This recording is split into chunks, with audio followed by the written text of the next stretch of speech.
अब आपके मन में सवाल यह होगा कि गौ तस्करी में गौवंश कहां से आता है और कहां जाता है।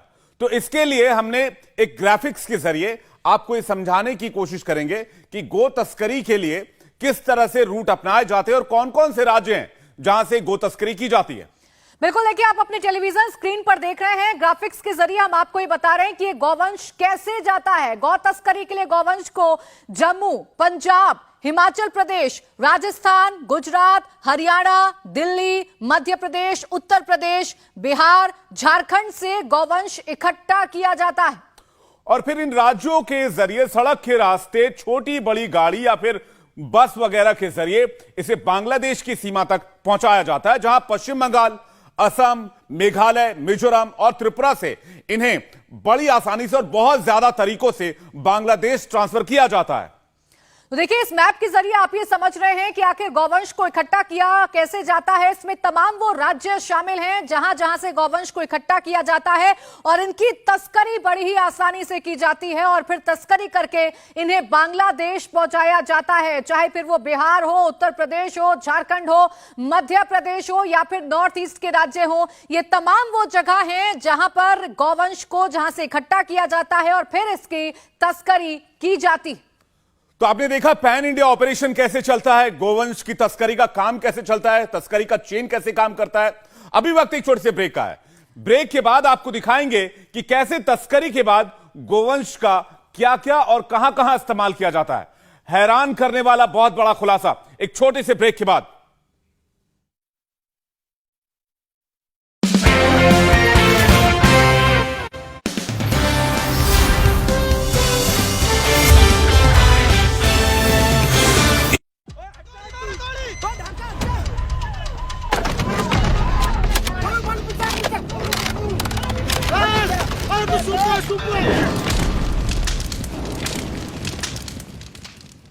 तो रक्षक वर्सेस भक्षक लगातार देख रहे हैं आप, ये सबसे बड़ी कवरेज जिसमें एक एक खुलासा आपके लिए चौंकाने वाला है। अभी आपने देखा कि कैसे इस गौवंश को इकट्ठा किया जाता है, कहां कहां से इकट्ठा किया जाता है। अब आपको बताते हैं कि गौ तस्करी क्यों की जाती है, इसका उपयोग क्या क्या है।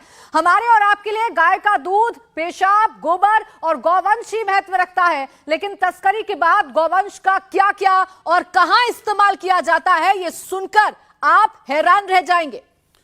गाय की सींग से बटन, फोटो फ्रेम, खुर से फैंसी आइटम, बटन, मुर्गी का दाना, खाल से जूता, चप्पल, belt, jacket, cap, bags, box के कवर, ये सारी चीजें बनाई जाती हैं।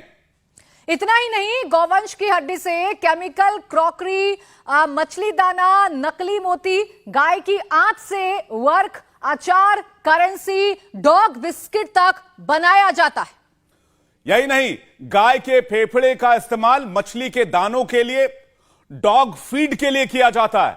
गाय की चर्बी से नहाने का साबुन बनाया जाता है, ग्लिसरीन बनाया जाता है, जिलेटिन की छड़ें बनाई जाती हैं, नकली बायोफ्यूल भी तैयार किया जाता है और सब कुछ के लिए गोवंश का इस्तेमाल होता है। तो आप अपनी स्क्रीन पर लगातार देख रहे हैं कि कैसे गौवंश का इस्तेमाल होता है और कैसे एक एक बॉडी पार्ट से क्या क्या बनाया जाता है। अब बात अगर आप खून की करेंगे तो खून का इस्तेमाल मेडिसिन, कॉस्मेटिक, हेयर ऑयल बनाने में होता है।